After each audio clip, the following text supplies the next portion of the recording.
Hey guys, welcome back. So today we'll be starting right back on another Minimoog. We just finished up John's Minimoog, and so now we're going to start on this Minimoog for Samuel. So Samuel, this is your Minimoog. This one had quite a travel. It came all the way from Australia to me here, and so we're going to just work our magic, make this thing a fantastic instrument for Samuel, and get him a great Minimoog again. But it is kind of cool because this is a 73 Minimoog, just like John's that we just finished was. But you can start seeing some changes. So his serial was 2312. This is 32. So what is it? 3278 is the serial number of this one. So a little bit different, time frame. This would probably been, I'm going to guess, because I hadn't looked at the date codes on there or nothing, but I'm going to guess this is probably about a early October, late September Minimoog. I'm going to guess based off the serial number, because we saw John's was actually in April, so I'm going to say that this one's going to be somewhere around that time frame. But anyways, you can see some changes. So first of all, you can see between John's Minimoog and this one, we got a different wood. They no longer have the walnut cabinet. They're using a different wood. I think it's actually I don't know if it's poplar or not. It's just a cheaper wood. They don't have quite the detail that you see in the earlier Minimoogs. They just literally just stained it and put like a shellac finish on it, or lacquer finish. So it's just definitely a different wood altogether. And of course you can see what happens to these finishes is they flake. So they get old and they just start kind of flaking away. You lose that lacquer finish. You got exposed wood and all that kind of stuff. Just something that they did during this time frame. But we do still have the 73 interface panel, as I've mentioned 100 times. It's got the metal backed vinyl overlay panel with the embossed leather. So it's got the correct interface panel for this era. It's got the LHC that's correct for this era with the correct style pitch and mod wheels. So that's really nice. The keyboard, it kind of feels like it's already been rebuilt. Of course, we're going to check all that out again because it's here. So we're going to do everything that we need to do there in case it, just to make sure it's going to be okay for him. We have a little crack up here. I have to see what I can do for that. We might can re-glue that. I don't have any more of these upper trim pieces, so I have to see what I can do there. Sometimes it's really hard to make new pieces for a cabinet because it's hard to make them match. That's the biggest drawback with the wood that you choose. But that one definitely has some scars and things like that. And I'm still waiting feedback from Samuel on the emails, because he may want to keep this thing looking like we did with John's. He might want to make it look vintage, but then just be completely, functional like it needs to be. So once I figure that out, we'll kind of decide what direction we need to go there. But walk on around here and kind of look at the back of it. So it does still have the original badge on the back. It's got a little corner cracked in it there, but it's not bad. These badges here are really hard to find, this particular badge style. But something else we see that happens between the last Minimoog we did and this one, you see that they no longer have that little white piece of paper inside. They now have a yellow tag from Norland down here. So that's the quality assurance tag. So we'll look at that once we pull the bottom cover off and see what it says. But serial number 3278, as you can see. And this is a domestic Minimoog to the US. This wasn't an export model. Sometimes if it's an export model, it'll have like an E next to the serial number, or have a alphabetical number. Haven't quite figured out what they mean yet, because there's different ones. But this was a domestic US Minimoog that was evidently exported out to Australia at some point in its life, and it was updated. As you can see, it says 240 volts for the power input, and then we've also got a power cord that is for the foreign outlet. So we got that going on. I'll be running a converter on it so we can run it. But besides that, it's a very clean Minimoog. The chassis is in good shape. I don't see any big dents or dings in it. This is not the original back cover, and I can tell you simply by just looking at it that this cover has been replaced at some point. going back to our filter, what we know about the Minimoog filter of this era, this would have had a trim pot right there for the rheostat if this was a 74, but this is not a 74. It's 73, so it has that CTS trimmer in there. You can kind of see it sticking through the hole. So this cover is actually for a later Minimoog, because that's for one with the rheostat, not the CTS trim. And of course, once again, it shows you too why they did away with the CTS trimmer. It's so close to the board that it's actually almost touching the metal, and that was one of the big drawbacks to that CTS trimmer, is it could actually make contact with this back cover, crack tracings, cause your filter to quit working correctly. So that was kind of the drawback of that earlier Minimoog design. But yeah, it's just a good look at it, and like I say, we'll see what Samuel wants to do as far as the finish, but that can happen later. Right now we're going to focus on getting this thing working, see what we need to do to it, and go from there. We'll start by removing the back cover so we can see what we got inside this thing, what we need to do, and just kind of give us an idea where we need to start here. So let's get started.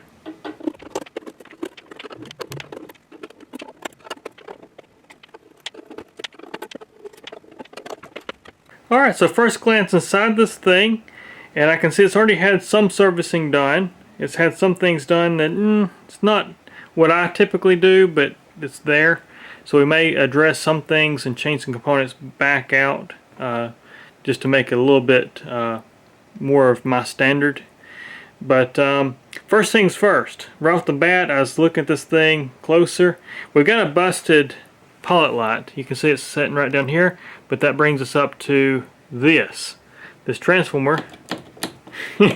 Shouldn't do that. So that's very unsafe. So we got to get this transformer mounted correctly. It's had new rectifier diodes and new capacitors put in here. The board's actually been glued in place. You can see this glue down here. So what I might actually do is, that lets me know that these plastic standoffs are probably broken. So I'm going to take these off, and I'll probably put some nice hardware in there and actually mount this thing so it's not going to flop around if this glue breaks or if these plastic things, you know, degrade further. We'll get that fixed up so it's not going to be a problem in the future. So we'll do that. It's had some recalc work done to the filter board, but as you can see, they used radial caps right there. And basically what a radial cap is, it's a cap where both legs come out of one end, as you can see, something like that. Where an axial cap, which is what the Minimoog calls for, looks like this right here. You've got legs coming out of both ends. So this is kind of concerning, not really for the sense that it's the wrong capacitor values or anything like that, but what happens is because you can see how stretched out the legs are. You can see how these legs, they're really stressed out, they're pulled tightly. I mean, that thing, it's got even a nice bounce to it there. These are full of fluid. There's a dielectric fluid in these things, and there's a rubber seal around the base of this thing. And so when you stretch the legs out like this, you kind of stress out this component, and it can actually cause that fluid to prematurely leak because that seal gets damaged, and that dielectric fluid is highly corrosive. And so it can actually weep out the cap, corrode things up, make a mess. And that's really the biggest reason I don't like seeing them like this. Now, I'm not against using radial caps in place of these things, but I do it a little bit different. And I'll kind of show you the process, because there's actually one cap value I cannot get on the Minimoog in a axial cap, and I actually do use a radial cap. But I'll show you the way I do it, and I can kind of show you how we do that. I can take these back out and fix them so they're not so stressed, because I mean these things are like really tight. Just not good. It's not good for the cap. It's not good for, you know, the lifespan of the component, and so we'll be addressing that for sure. The other thing it's actually had a few modifications, and I've done this in the past to some Minimoogs. And this is actually thermal compensation. It's where you take the Temco resistors, you put them to the exponential current conversion transistor array chip, and it supposedly helps with the thermal accuracy. But what I have found through the years of doing these things, if you take care of some of the critical components, you don't really have to have that. It does still kind of help, but like I say, there's some things that I do to these things that really pull them in tight, to really help. And I can say that this Minimoog still has all the old components. So there's a lot of things we can do to really improve this. Plus, we'll keep that thermal compensation. It's not a big deal. That's actually, you know, like I say, I'll do it here on occasion. So it works pretty well. But we will be addressing other things on this board here. But anyways, with that said, I think we're going to get started here. I hadn't tested it yet, so I need to get my power converter out so I can run this thing, see what it's doing, see how it's behaving electronically and you know, mechanically here. So I was looking at this filter a little bit close, and you can see that somebody's had to replace a resonant cap in this one. So we may have a filter issue, but I guess we'll find out when we power this thing up. Alright, so we're going to first start just like we did on the last Minimoog. We're going to check our power supply voltages first. I've already just kind of visually inspected this unit. I turned it up on its side with the back cover off, make sure we didn't have anything loose in there that could get on the board or cause problems. Kind of shook it a little bit just to make sure we didn't have anything stuck.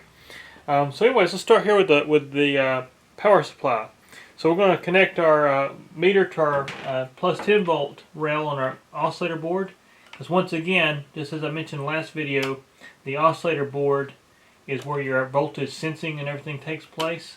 And it's actually easier to get on the rails here than it is actually the supply that's back here behind all the boards. So let me get my meter set to voltage DC. I'll turn my backlight on for you guys.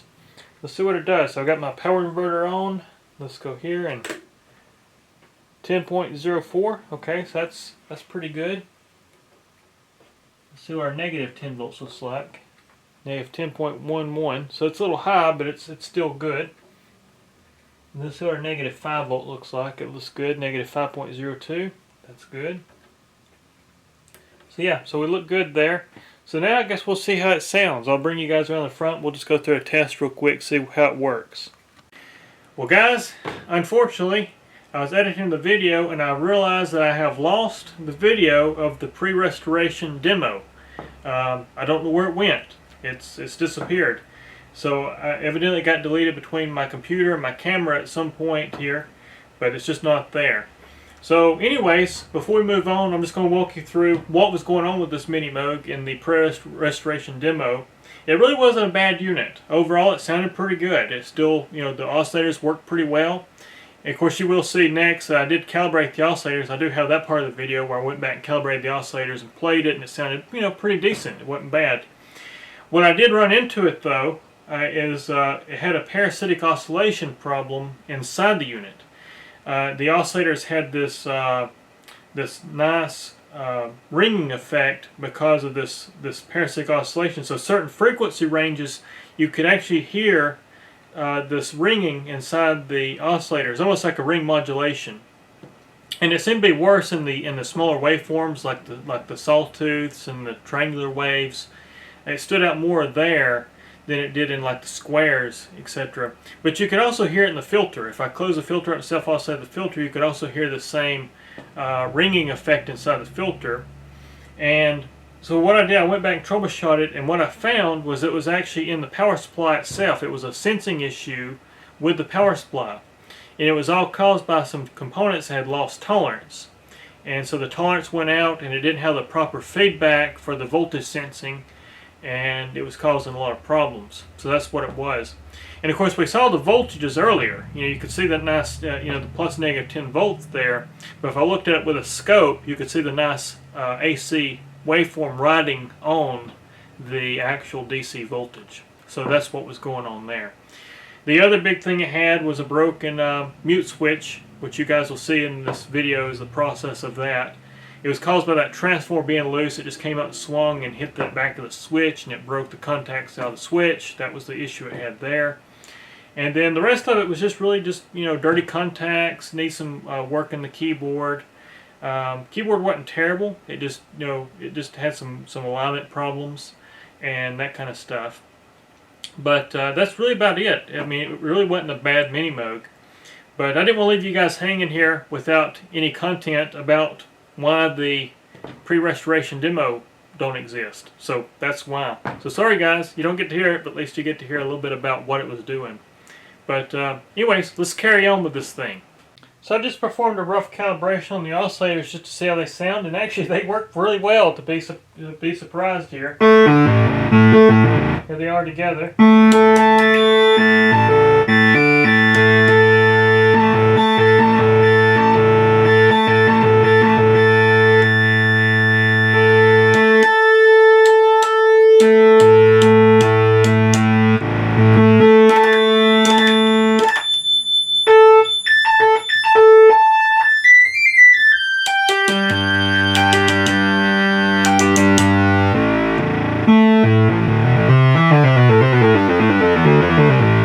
So the oscillators actually sound pretty good, but we're going to go and give everything just a really deep service anyways, since it's here.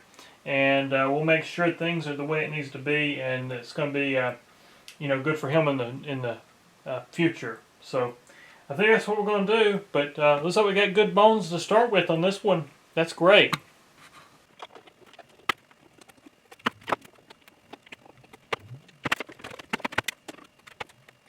I now have the boards all pulled here, and just got given everything a good look. These are the original boards. They say Minimoog on them.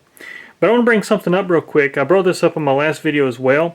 But if you guys really enjoy the Minimoog history and the really in-depth stuff that you've heard me talk about over the years, some of it, but there's a lot deeper subject on this matter for those that are interested in this book right here. It's called the Minimoog book. And I had a very small role in it. I worked on pretty much just helping with the technical editing, starting on page 72. But you actually see my Minimoog in the book, which is really cool. So serial number 1548 Minimoog, which is my personal 72 Minimoog, is actually in this book on page 72. You get to see the inside of my personal Minimoog as I walk you through it, just like I'm doing here in my shop here. So just a cool reference book there. So go check that out. I'll put a link in my video description for those that want to see that book. But yeah, like I said, for this era Minimoog, it would be Minimoog. And of course we can flip these boards over, and you can see that they say Minimoog. And once again, in January of 74, these boards stopped saying Minimoog, and it just started saying Moog Music on them. There's Minimoog on the filter board. Of course, the filter board's a dead giveaway. It's Minimoog because of that CTS trimmer, which I've always mentioned. So there's that. Power supply is original. It's Minimoog there on it. And then also the oscillator board is also Minimoog. So these are the original circuit boards for this unit. So now I'm just looking inside the unit. I did find a date in this one before we got to the yellow label on the bottom here. And it was actually made October 12th, 1973. That's when this one was made. It's October 12th. And just looking inside of it, it's already had some updates here. We got the buffer board. So it's got a buffer board installed there. And it looks pretty good. I'll still be going through the pots, just making sure everything looks good. I'm sure they've already been serviced, but I'm going to go and open them back up and just check, make sure our carbon wear looks okay. You know, just give them a good inspection since it's here. I started by turning my attention to this transformer here, because that's where we got some major stuff going on. And sure enough, it's too big. If I have the pot light pushed in like it would be, it's interfering with this transformer. So what I'm going to do is I've got a transformer here that's a factory Moog transformer. It's out of a 74 Minimoog, but it'll work just fine. As mentioned, in 73 they still used a dual primary, so I'm just going to wire it for 240 volts. In 74, of course, they put that little toggle switch right here between 115 to 230 switchable. But if you look at earlier Minimoogs, it actually has the same transformer. It's just got these hardwired at the switch down here. So that's how we're going to do it. So looking inside the actual 73 Minimoog that I've got here, you can see exactly how it works. It's the same transformer pretty much, and it's got the dual primary windings coming out. And you can see it's wired into the switch, where later it would have a little switch up there at the top that would be your 115 to 230 volt selector, so you can actually change what voltage you wanted. But in this case, it's just hardwired down here in the switch, like so. And so we'll be doing it in this similar setup like this with a factory style transformer. So we'll get this thing fixed up. I now have the factory transformer reinstalled in this thing and got it wired up for the voltage we need for the 230, 240 volt and so got that all fixed. I've got some of the wiring here just hanging here right now because this is actually where the pilot light wires in. I'm leaving the pilot light out right now, but that's actually how they reduce the voltage on the pilot light. They run it through half the primary windings to reduce the voltage for the pilot light. That's how that works. So I got that off right now, but I ran into something critical, and this is going to change kind of the approach we go with this Minimoog now because of this problem.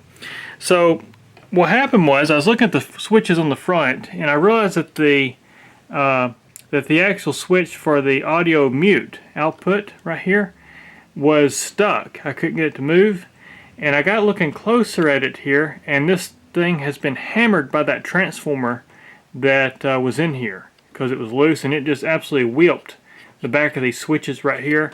And so this one here, I did some work to it. I tried to fix it, but it don't feel right. It's got like a really weird feel to it. It just don't feel right. And that's a critical switch. So if you lose this switch, you lose your audio output. So that's a very important switch that you don't want to have fail on you. But this also brings up something else between 73 Minimoogs, or earlier Minimoogs from 71 to 73 to 74. Something else they changed, and this is actually a very, very great change they made because it's something I had to do with this one. And that is, if we look at the back of the switch itself, if you look at the screws that hold the switch in, if I can get that thing to focus, if I can get it to focus there. Yeah, there we go. And to manually focus this camera. But if you look at the back of that switch, you can see that there is no nut on the back of that switch.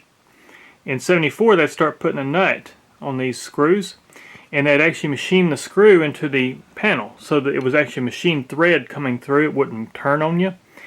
This one here is actually threaded into the switch. So the only way I can remove this one switch is to pull the interface panel off to access the screw in the front, and it's actually a countersink screw, and I have to actually physically remove the screw to get this one switch out. So what that means is I got to drop all the parts, I got to drop all that stuff, take everything apart, pull this interface panel off, take this switch out, replace it, put it all back together. So now this brings up the question if we want to do the delamination or not, because I'm going to already have this thing off. So that's going to be the next question that I'm going to have to ask Samuel if he would like to have this thing delaminated. But anyways, just want to give you guys an update on that part of it. But as far as the transformer goes, we got it wired just like it would have been factory for export model. I'll show you. I've got the manual right here. So this is where I was talking about earlier that even the earlier Minimoogs had a dual primary transformer for series parallel winding setups. If we look here in the manual, it says for older Minimoogs or for older models without voltage selector switch, these are your two different wiring setups. So this is a 230 volt right here. I've got this one wired up since it's going back to Australia. We got it wired like this right here. There's those two wires I have just kind of soldered together, hanging there. It's going to go to that pilot light. And then if you look at the 115 volt model, it wires up differently. So, and you can kind of see how they parallel the windings. So white, black, black, and you got white and gray that tie together there off the winding. So it's series for 230, 240 volts. It's parallel across the windings for 115 volts. So that's how it works. But anyways, I guess now it's kind of changed my direction a little bit. So I'm going to start pulling this thing apart, and we'll get that switch replaced. Something else I forgot to mention here is that actually the standoffs for this were actually not broke. They're very pliable. So I actually installed this like Moog would have factory with a zip tie through these, locks it down. I also added the third capacitor there. So we've got that installed there as well. So here's a look inside a 74 Minimoog, and as you can see, it has the nut on the back, so it makes it a lot easier to pull a switch when you have to replace one. But that's the difference between 71 to 73 Minimoogs and 74 up to 81.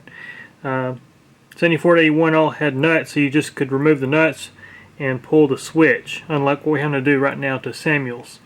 But also, this Minimoog has the switch here for selecting the 115 230 volt primaries of your transformer So there we go, you can kind of see how that looks. It's exactly what we did in Samuel's, but instead of having the switch, we've already hardwired it for the 240 volt.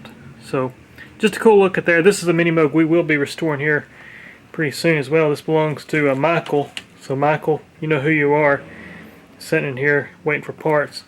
I've already redone the cabinet on this one. So that'll be one we might tackle after we get done with Keith's.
Interface panel's removed now, and we're going to actually delaminate this one. I got a response back from Samuel, and we're going to clean this thing up for him, delaminate it, and it should look really good.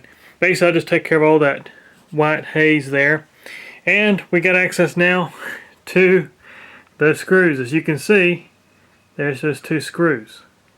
So while we're on the subject of interface panels here, I'm going to show you something. So you always hear me talk about the 73 era Minimoogs having the embossed leather finish with the metal backed vinyl overlay. Like you see here, this has got a metal backing. This was actually made June 27th, 1973. Well, I'll show you what happened in 74. So when they went from that metal backed embossed leather panel, now in 72 it would have been a very similar panel to this, but it wouldn't have had the embossed leather. It would just been a smooth plastic.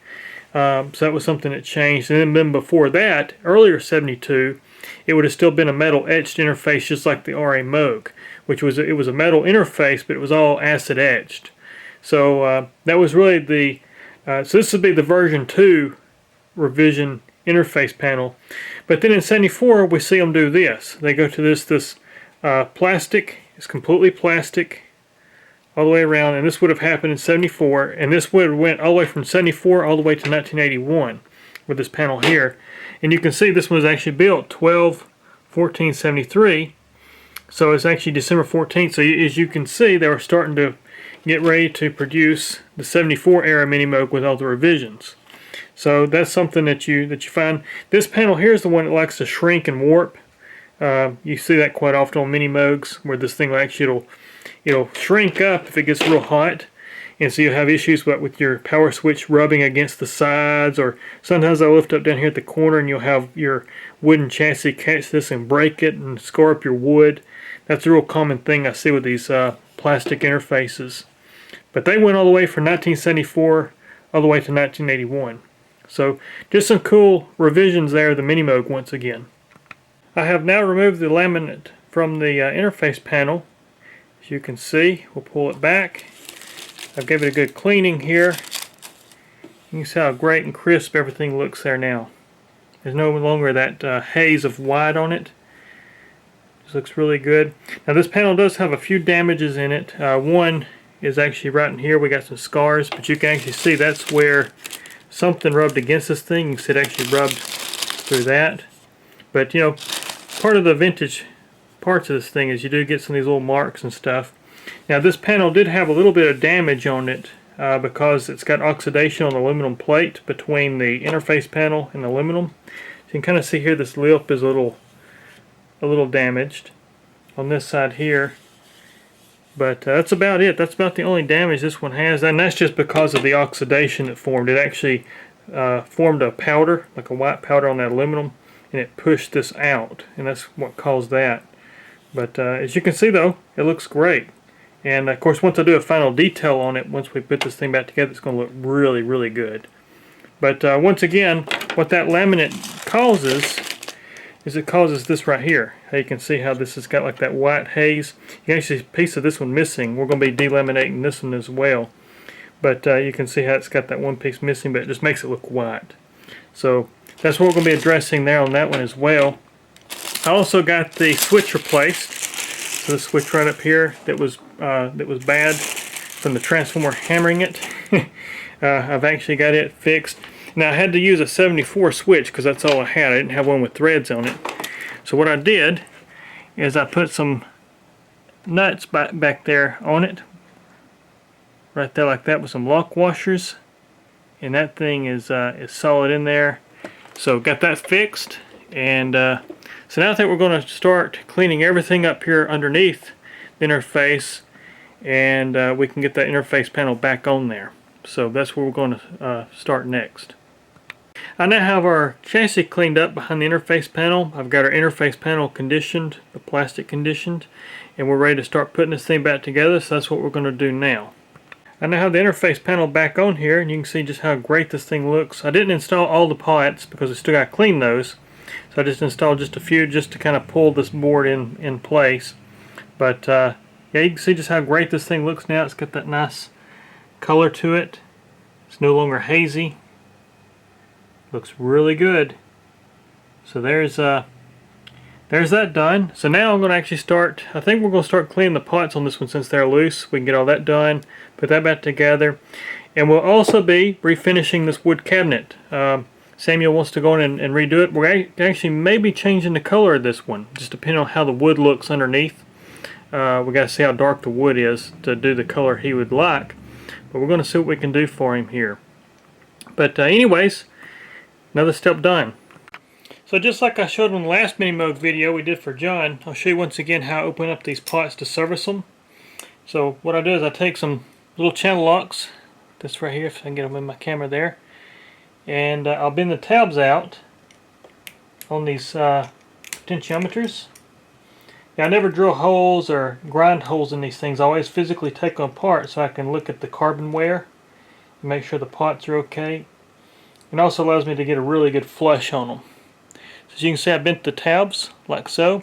Now they're glued together, so what I do is I take a heat gun, and I'll take my heat gun, I'll heat it up a little bit.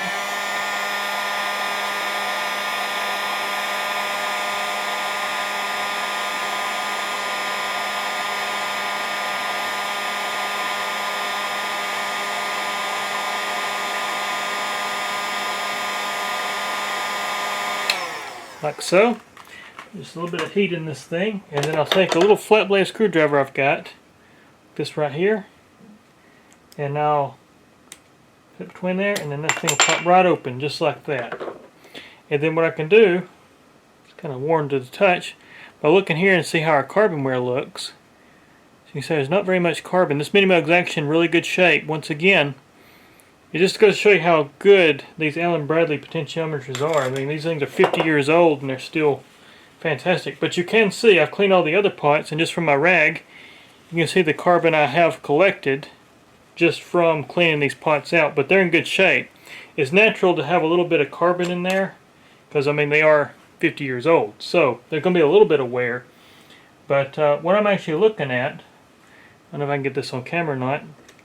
See if I can. So that's your wiper right there, and it's a carbon wiper.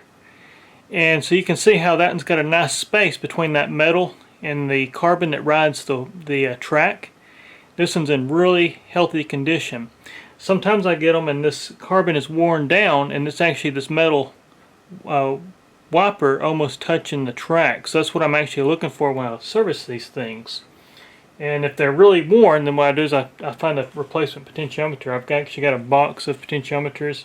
But some of these are matched. You actually have to select, I shouldn't say the word matched, you have to select a part in order to find a taper that's correct for this for the Minimoog, wherever it might be in use. Now some of these aren't very sensitive. You can put just find one, put it in it. But some areas I have found that the tapering, even though it might be linear taper or audio taper, you have to kind of find one that has the right linearity to it, or the right tapering effect. So anyways, let's take this one. What I'll do next, I'll take some Diagnostic and I'll just kind of flush out. That just kind of flushes out any carbon dust that's in there, and I'll just kind of wipe, work it back and forth. And I usually give it one more little shot after I do that, like so, just to make sure we drain out anything that could have been stuck on that wiper. And then the process I didn't show you earlier, I'll show you on this Minimoog. I'm going to wipe this back plate out with a rag, get rid of any of that carbon that's in there, because there's a little bit in there, just naturally.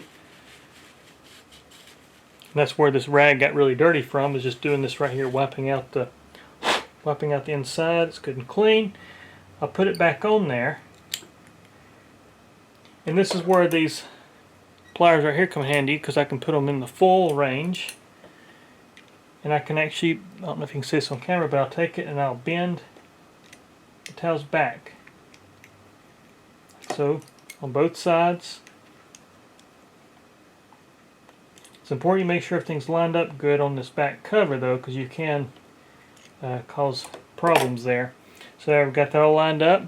Oops, I know you can't see anything. Well, maybe it'll refocus. There it goes. And then I'll just kind of make sure this thing still functions okay. And then you got a lock washer, star locking washer. It goes on there, goes back to the hole, and there we go. And then what I do for the pots I've serviced, I just put a little mark on them like that so I can keep up with them. And there we go. So that's how I do the pot cleaning. I don't drill holes, I don't use a grinder to cut a hole. I physically take them apart so I can really make sure they're good. But that's the process. I now have all the pots and switches cleaned, as you can see by the marks. All the pots there. Also, with the interface back on, I've got our transformer all finished up here.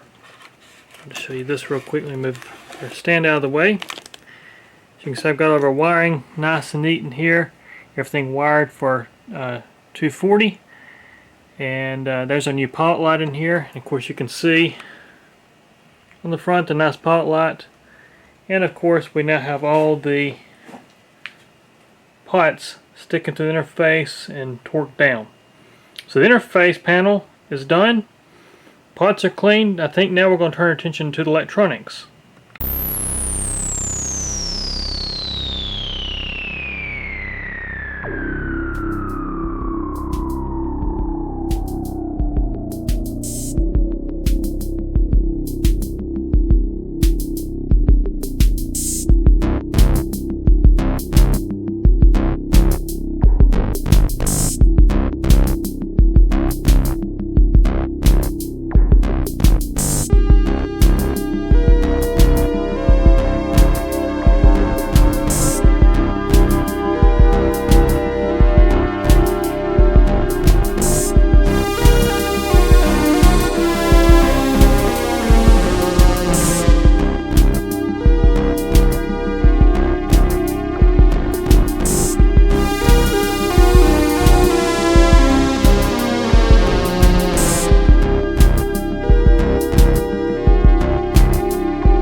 So I decided to move away from electronics and start focusing on the woodwork on this one.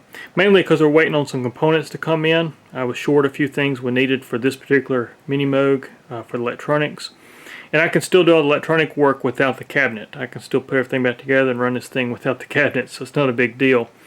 And so I've decided to go and start focus on getting this thing disassembled to actually do the woodwork. We're going to be sanding this one out, doing a new stain, and a new top urethane coat. And it should look really, really good. This Minimoog's not bad. I mean, it looks pretty good, but somebody has done some things to it. You'll see it right up here. Especially right here on top. This is where I've noticed something that's kind of odd. It looks like something was on here and then somebody tried to put a coat on it without prepping it. So it's kind of got like these weird bubbly run kind of things going on. And it's really shiny right there, and as you go down it gets really dull. And same thing on this end. It gets shiny all the way across, and you get past the badge and it gets dull again. So something's definitely been done up here. So we're going to just sand all this back out, redo it. But also there's some things I'm going to do to improve this unit as well, because the cabinet is not very structurally sound. This is an early Minimoog, and it's got the thinner end chicks, and they tend to be kind of loose when the glue separates. There's not a lot of wood in there. So we're going to do some things to kind of improve all this and glue it back together and get some things back in order here. But it also, they tend to crack. So you can see there's a crack right there. We'll be pulling that back in and fixing that. And we're going to keep the original wood. We're going to keep it very much original, just going to change the color. And in the process too, all the wood grain will really pop. It'll look really, really nice. And I think it's going to be worth doing.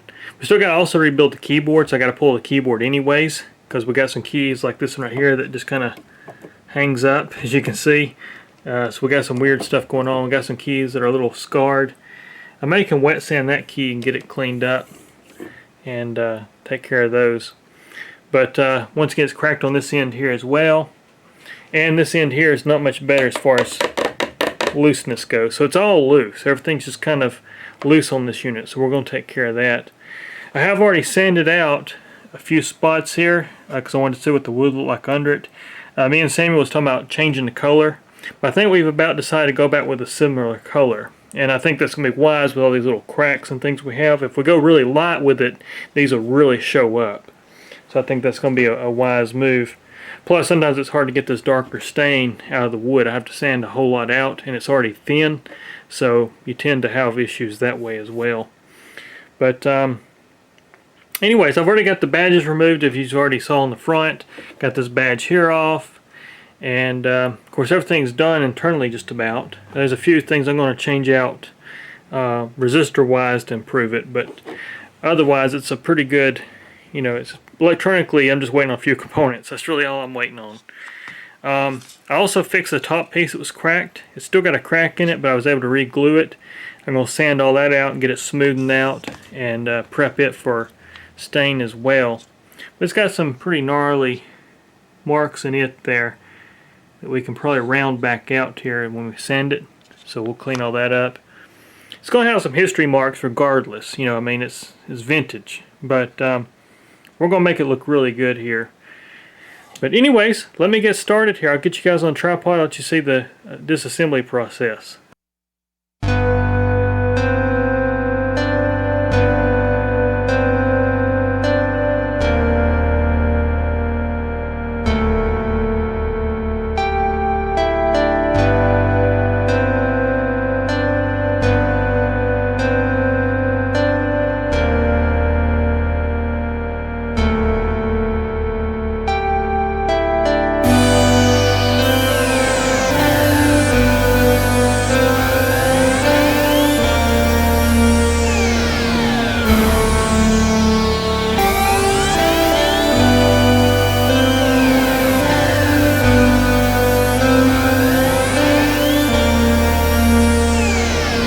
So here's a good example of that yellow tag I always bring up. So like we had seen in John's Minimoog, which was built in April, it still had the white label right here with all the initials inside of it. They went to this label here later on, and you can see this one has it. So between April and October, they started using these yellow labels. But this is really interesting because we can see who worked on this one. It's rare I see this. Usually it's just initials. Tony Christopher. So I can get that thing to focus. Yeah, Tony Christopher, 11/7/73 it looks like. That was the assembly, but I think that might have been the inspection, because if we look at the inspection, it's actually looks like it was done October 16th, 73. So maybe those are backwards, I guess. Maybe. I don't know. It's just kind of weird. But like I said, I never see their name written out either. That's kind of interesting to me. Usually it's always a, it's usually always just a initial, like you see here. Like this is KL. So, but this is the serial number, 3278. There's your serial number. Yeah, just kind of interesting there. And once again, going back to John's Minimoog, you can see that we're back to the solid wood again, where on his I had that particle board material. It's kind of rare. I don't see that very often. You can see this one's back to having a nice wood structure there.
We now have this cabinet all apart here, as you can see. So it's just the cabinet, and then there's the interface and the keyboard assembly over there.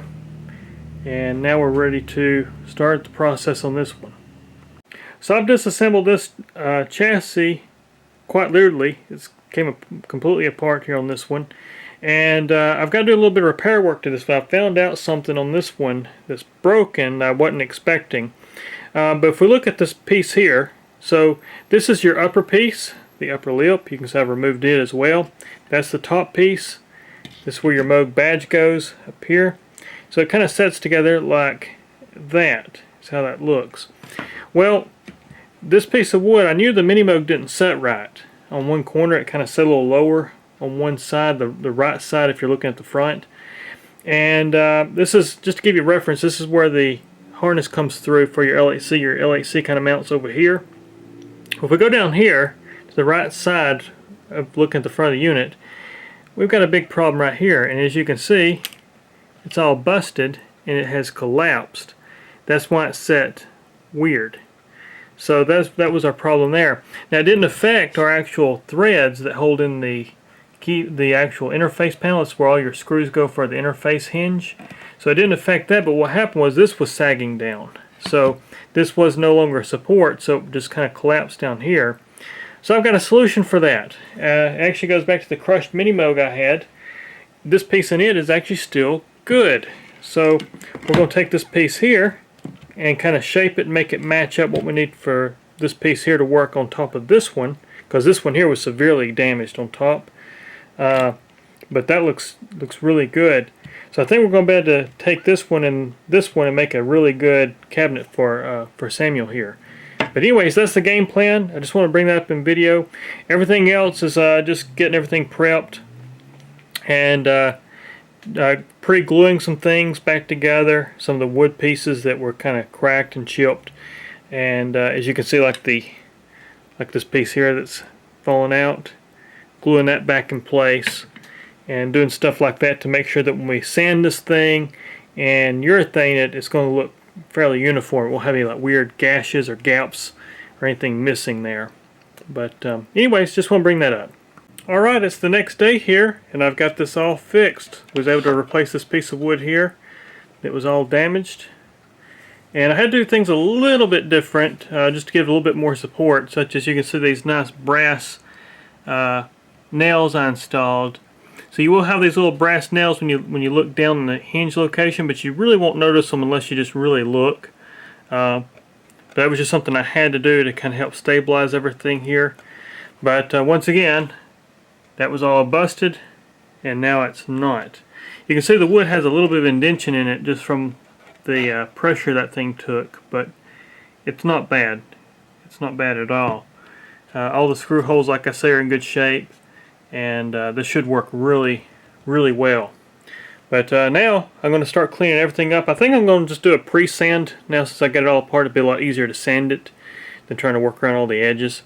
And so I'm going to start sanding it, and then I'm going to start gluing it all back together, and then we'll actually do the urethaning and staining. So I think that'll work really well. Alright, I'm just test fitting the cabinet back together after all the work we've done to it. So I've replaced the centerpiece, I've sanded everything about 3 times. I did started with an 80 grit, then went to a 120, and then I went to a 320, and getting it just prepped now for the actual stain. So we got to do the precondition, the stain, and then we're going to choose the top coat we're going to do on this thing. But like I said, we decided to go back with a darker color. I'm glad we did, because we got some scars and stuff in this one that just really deep gouges and stuff that's happened over the years. I sanded them down, but I'm not going down that deep. So it'll still have some history marks in it. It'll still have some history stuff going on with this wood. But overall, it looks really good. Got a few little places I got to put some putty. We got a little piece of wood missing right there. As you can see, it's got a little hole right here, so I will be filling that in before I do all the stain and everything. But that's really about it. We got a little crack over here too. Once again, it just comes down to these thin end chicks. And 73 seems to be the worst, especially when they went to this different wood. I think it's a poplar. I think it's poplar is what they used. And so they went from walnut, like we saw in John's Minimoog, to this poplar. And poplar pretty much ran, I think, just about the rest of the run of the Minimoog, except for the special run of the very last. I think they went back to like a walnut, if I'm not mistaken. But anyways, just a good look at it.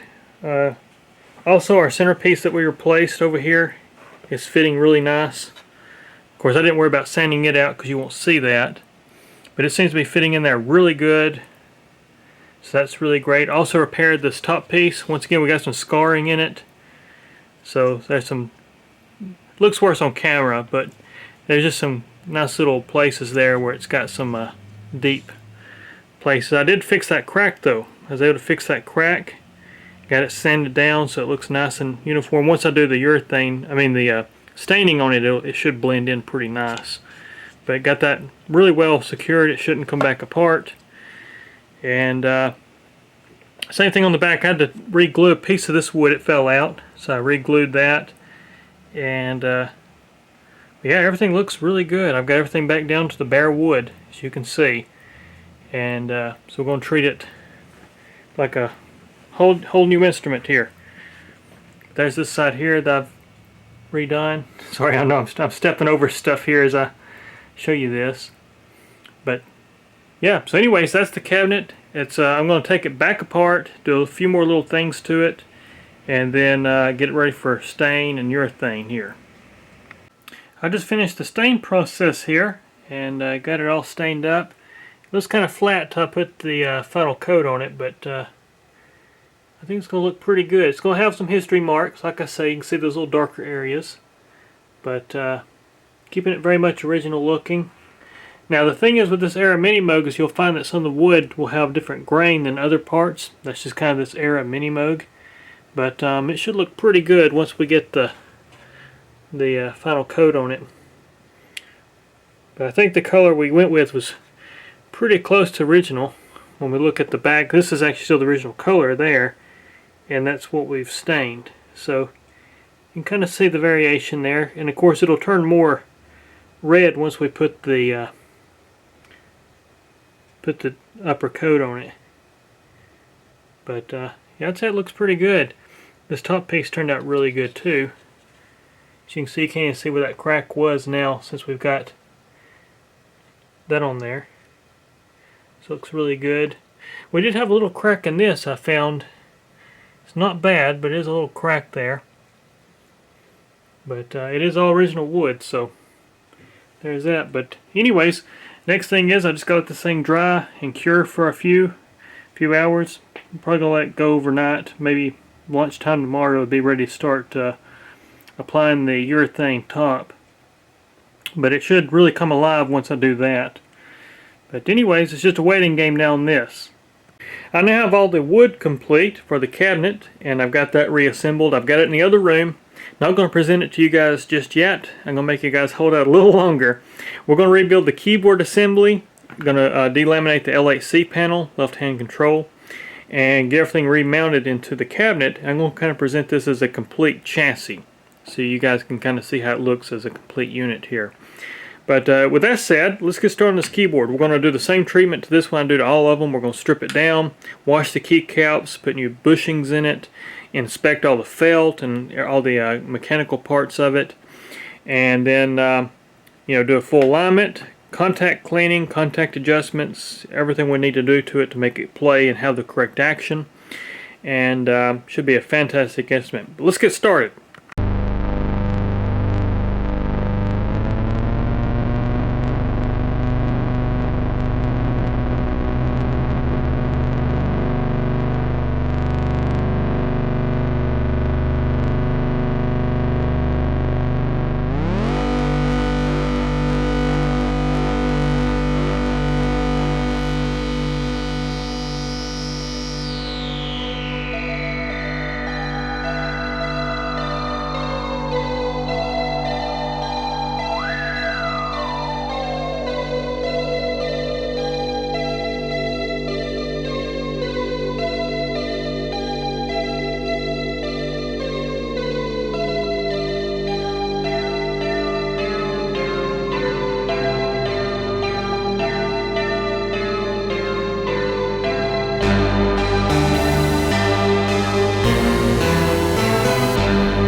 these aren't too dirty, but we're going to give them the same wash treatment here. Just a little dirty, but not too bad.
It's time for the big reveal. Now, I still don't have the circuit boards in it yet, but here's just the chassis put back together.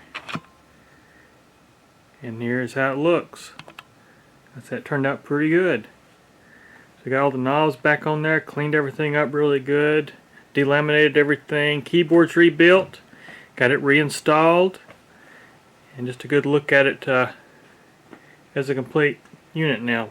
Wood's been all redone. Moog badges have been delaminated as well. See all that beautiful wood grain that's inside there now. Not as much grain on this one as other units I get in here, but still got some wood grain in it. As you can see, open around so you guys can see the sides there. Of course, the front. Under the keyboard there. Also redid this top piece. You can see we still have that crack in it, but you hardly notice it. So it looks really good. I'll put it around back here. Like I say, no circuit boards in it yet. Still got just the chassis is what I've been focusing on. Sorry, getting tongue twisted. Got the rear badge on here as well. I also did the insides. So the insides are uniform to the outside. We kept the old badge, even though it had a little chip in it. I did delaminate it as well. So it's got this little chip. You know, it's still a vintage instrument, so we're going to keep it with that vintage, some of the vintage stuff on it. Same thing on this side. You can see the inside there. And then, of course, this side here. And you can just kind of see once again down the front how great that thing looks. So I'd say it's a great looking Minimoog now. And I did clean up all this right here in the process. So this has all been cleaned. And so now we're ready to start putting the circuit boards back in it. And I got to do some adjustments. I know I do. There's still some things such as contacts. I used to have to do a little fine tuning on the contacts and that kind of stuff.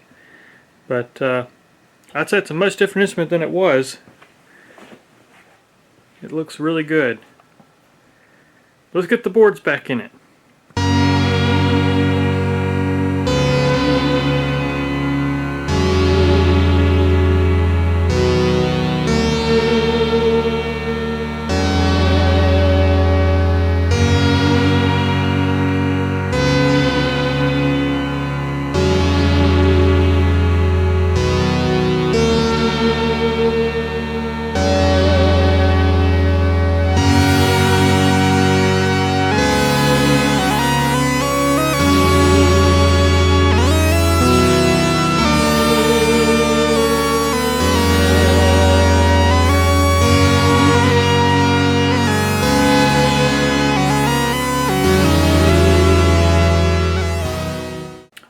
officially have this thing all back together and complete. Done all the little final adjustments it needed. Got the circuit boards back in it, back cover on it. And let's give you one last walk around here of this unit. So this back panel's now on it, all the hardware is installed. And once again, Samuel, this is your serial number 3278. You can just see how nice everything looks on this unit. It's a really nice Minimoog. Here's all the components that came out of it. As you can see, it was a handful of stuff I had to fix in this one. A lot of stuff out of tolerance. You know, some wrong style components installed, and cleaned up some things that had been modified a little bit. Just did a little bit different kind of modifications to clean things up just a bit more. I also replaced 2 knobs. These knobs, one of them was cracked. You can see I was missing a corner. This one was just scarred up really bad and just looked really terrible. So I had a good donor I put on there. So did that. This is all the delamination stuff, which you've already seen the interface, but here's the LHC. So that's the delamination off the LHC. And of course the badges on the front. These came off the actual badges here. The back one there. But yeah, so that's it. And of course all the sanding and restaining and all that good stuff as well. And fixing that broken cabinet where it had broke apart, using a donor piece of cabinet to fix that. But yeah, I would say this thing looks pretty sharp, and it sounds as great as it looks. But anyways, let me get the camera on the tripod here, and I'll make you guys a demo. Alright, so I'm now going to give you just a good demo of this unit, and let you hear this thing as a complete unit, as well as we'll break it down into section like I always do. Show you the oscillator sections working, the filter, the contour generators, and the other functions of the Minimoog here. But anyways, let's get started just with a good sound here.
So you hear this thing sounds great. It's got a really good sound to it. Spent a lot of time getting the sound right, of course, along with everything else in this unit. But now we'll open this filter up, and I'll take it to the oscillators independently. So we'll just take oscillator 1, turn everything down to mix. Got everything set. We'll go back to sawtooth here. Set all the oscillators the same. Got 32 footage in all of them. And so here's oscillator 1 only.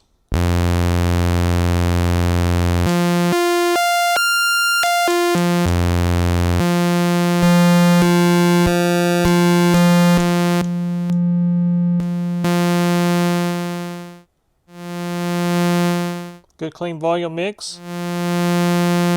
Here's oscillator 1, here's oscillator 2.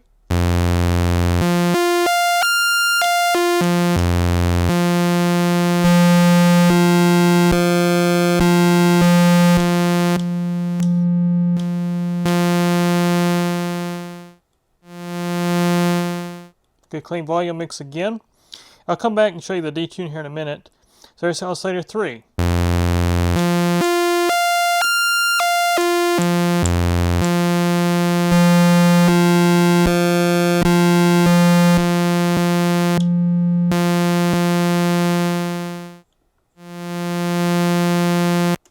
So there's all 3 oscillators, so the footage is there, and of course you could hear earlier how great the footages sound. I'll show you that one more time though. We'll combine all 3 oscillators.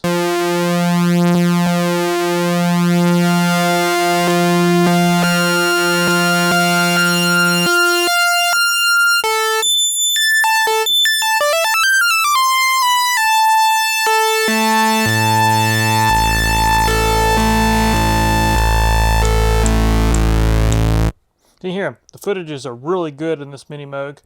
I'll also show you to the detune now. We'll leave oscillator 1 on, or we'll turn oscillator 1 on here in a minute. Let me switch to the oscillator 2.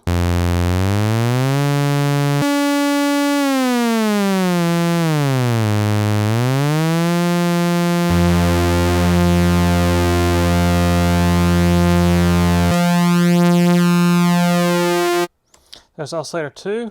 Here's oscillator 3.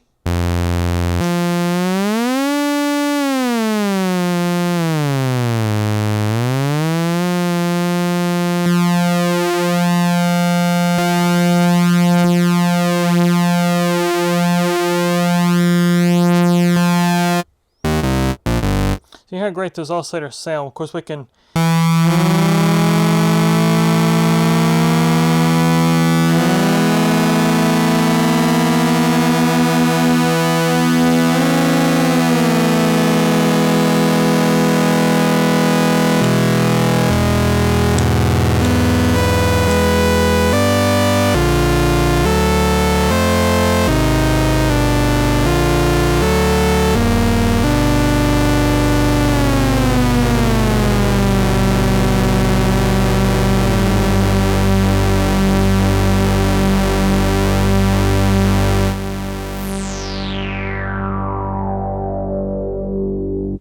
anyways, you can hear how the detuning works there. Works great. Now I'll show you the filter. So for the filter, we'll turn on 440 Hertz. Turn the envelope generator down here.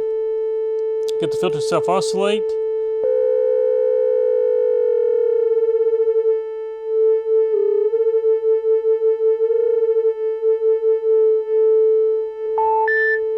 Here's just the filter.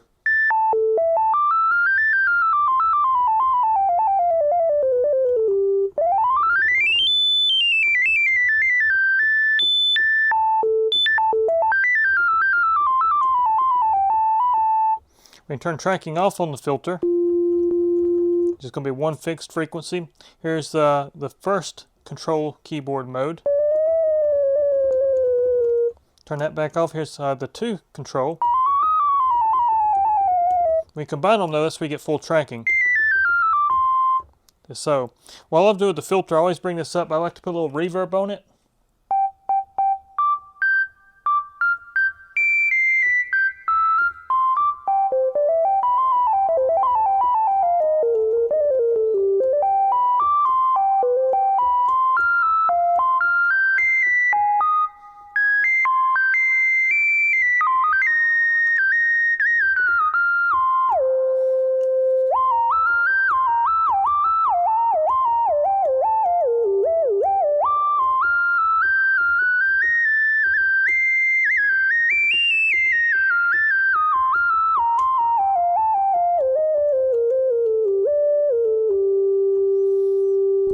Put our oscillators back in there.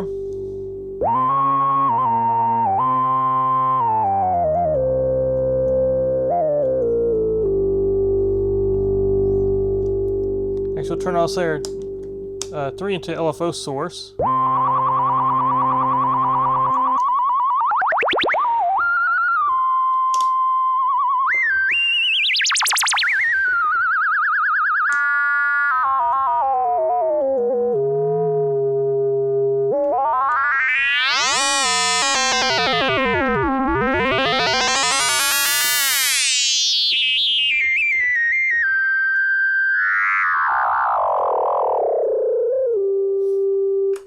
Just to phone with the oscillator 3 here, put it back in audio range. I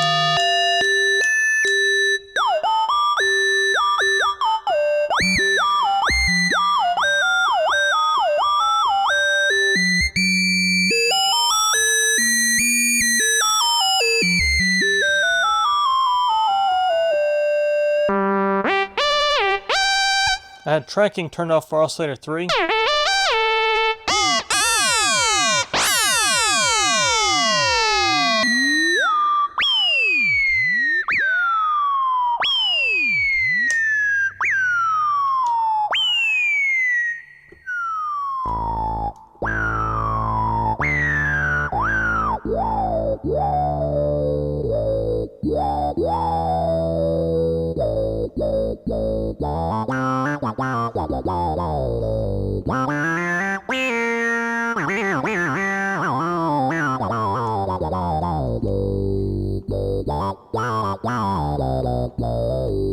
Just playing with some modulation there.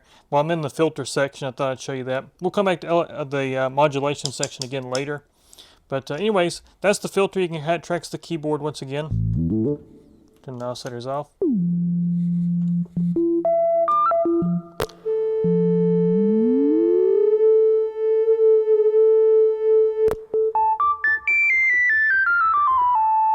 So there's the filter tracking the keyboard.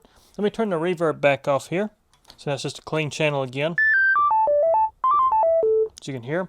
So now with that said, we'll go to the contour generator for the filter. So I'm going to turn the filter down in frequency. We'll bring up our mounted contour, set everything to 0. It's going to be just a click. We'll start with the attack.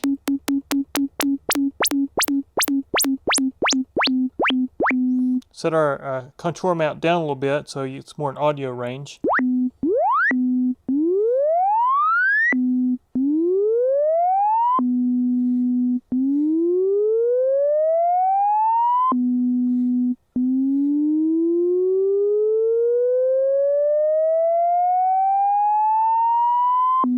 So there's our attack. Set that back to 0. Now we'll bring up the decay.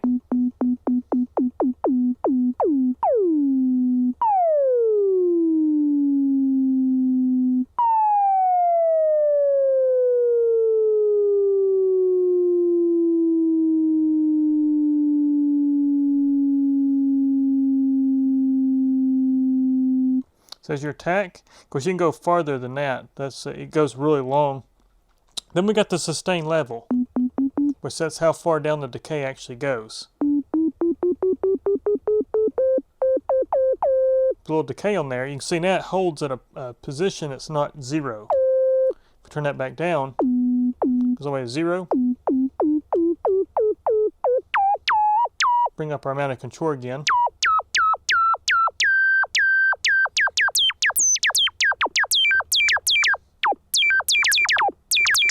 Kind of get some bird noises there.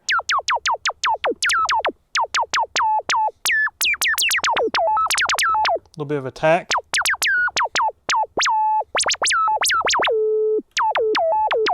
Because instead of the filter tracking the keyboard, we turn tracking off again.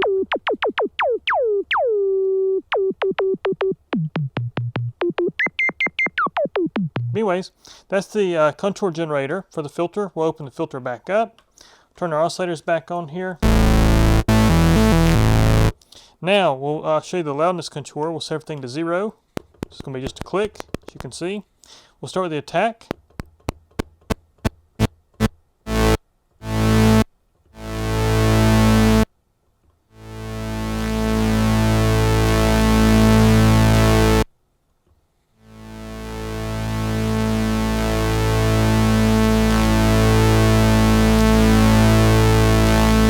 So there's our attack, set it back to 0. Now we'll work with the decay.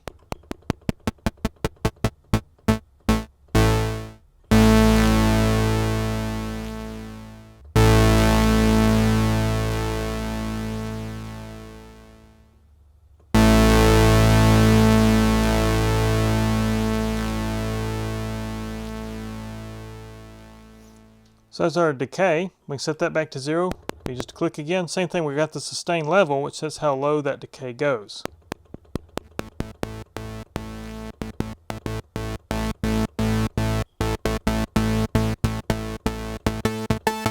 So you get some real percussive stuff using these in conjunction.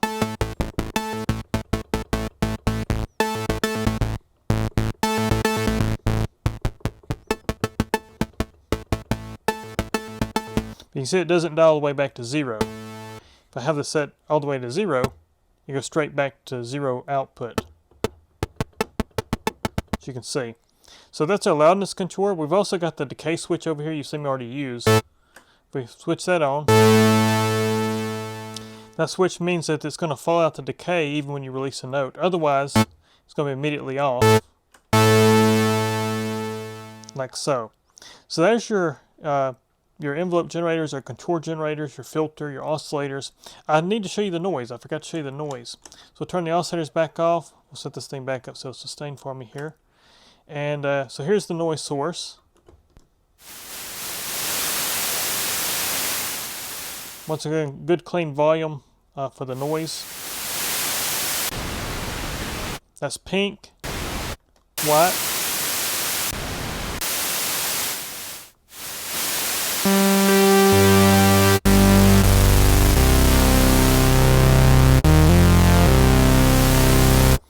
And so there's our noise source. So now what we'll do, I'll go back to the modulation section now and show you that that section does actually work for every function. You've heard a little bit for the filter. We'll go back here and make oscillator 3 a LFO source again. We'll inject it into the oscillators using our oscillator modulation switch here. Set it over here to oscillator 3.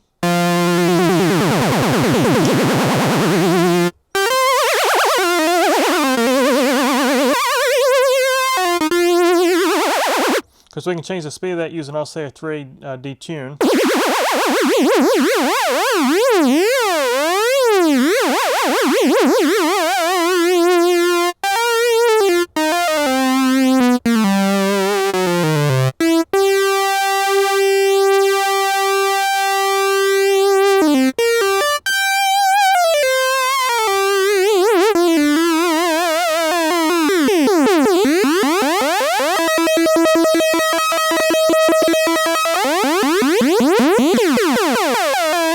So anyways, you can hear your modulation section here. Modulation wheels down. We can also inject noise using our oscillation mix control, or modulation mix control.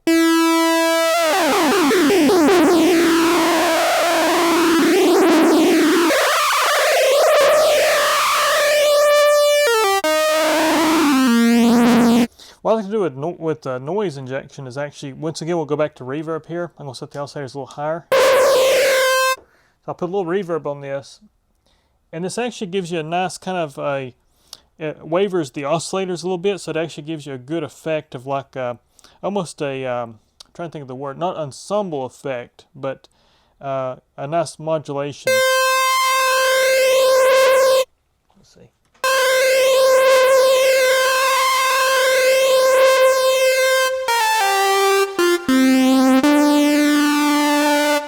I'm going to set the sound up here. You can kind of hear the sounds when you actually use it as a actual musical piece.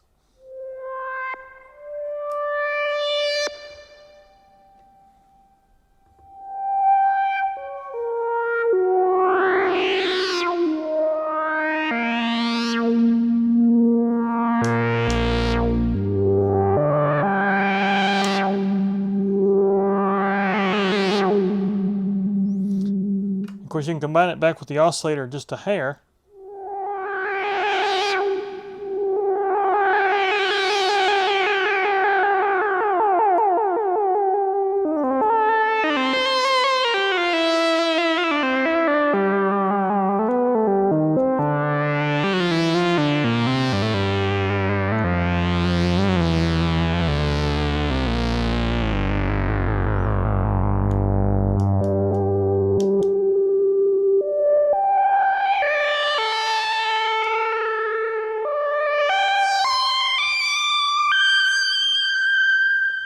But just a small amount of that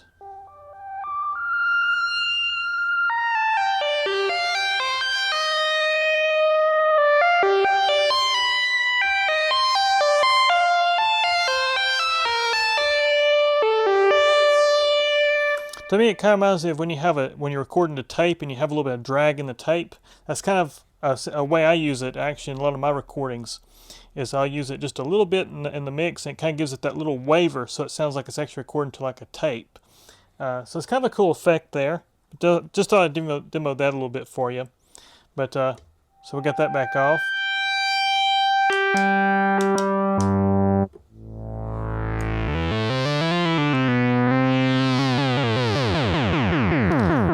We can also put the oscillator back in tracking for oscillator 3, so now it'll follow the keyboard. Just a glide on that.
Now we're back into some FM synthesis kind of stuff.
And there's your modulation section. And of course, there you just hear me inject noise into the filter using the same control over here. So we close that filter back up. So there's noise into the filter.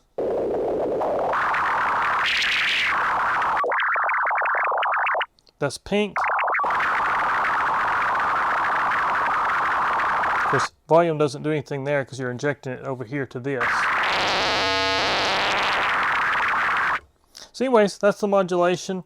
I'll also show you the glide. You've heard it quite a bit, but I will show you the glide real quick. So open this filter back up. We'll turn on just one oscillator here.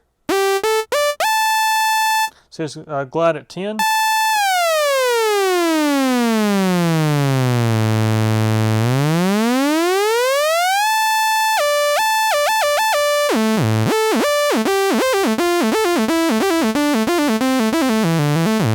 Now, something I always bring up about this glide that I really like is actually a technique that you can do with it.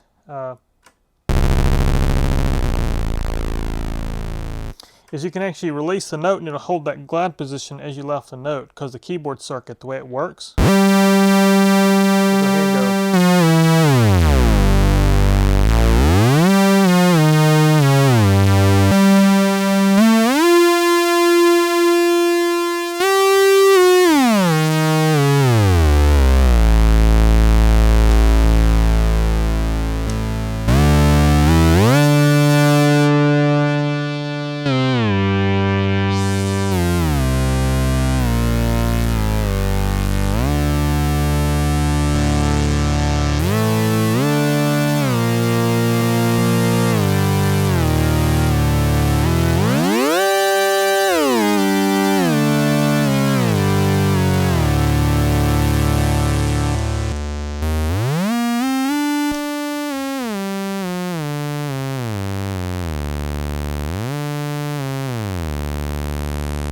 So the glide's really kind of cool in this thing. So that's really the instrument. I will show you also the pitch wheel works here. I hadn't showed you that. We did do the dead zone. It already had the dead zone done to this one, but I just did a few things a little bit different in the oscillator board to improve it a little bit more. So now you can actually hear.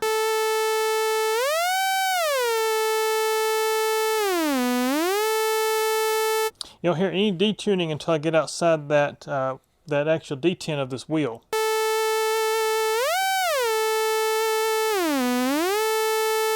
As you can hear. So once I get outside that detent, it'll affect tuning, but when you're in that center position, it's not going to have any kind of sharps or flats when you return this wheel to 0. So really nice kind of feature there. Trying to think if there's anything else I need to show you here. I will go down the scale of the keyboard. I hadn't really done that yet. So we'll take one oscillator here, and I'll just kind of show you all keys are working like they're supposed to.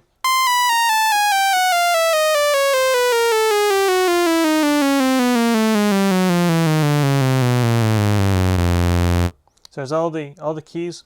Another test I like to do, and I'll show you this real quick. I'll hold in the upper key and I'll go down the scale of the keyboard, and if we have any notes that kind of squirrel, that lets us know you've got a contact issue that you need to fix. So we'll go here. Actually, let me go up one more in frequency because I'm going to lose frequency at the low end. Here we go.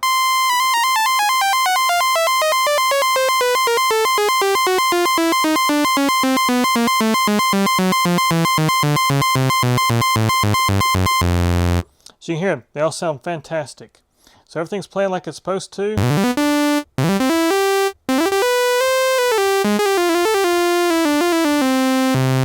Sounds really good. It's a great sound in Minimoog.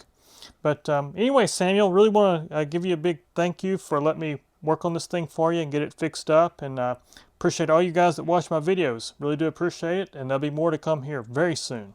Take care.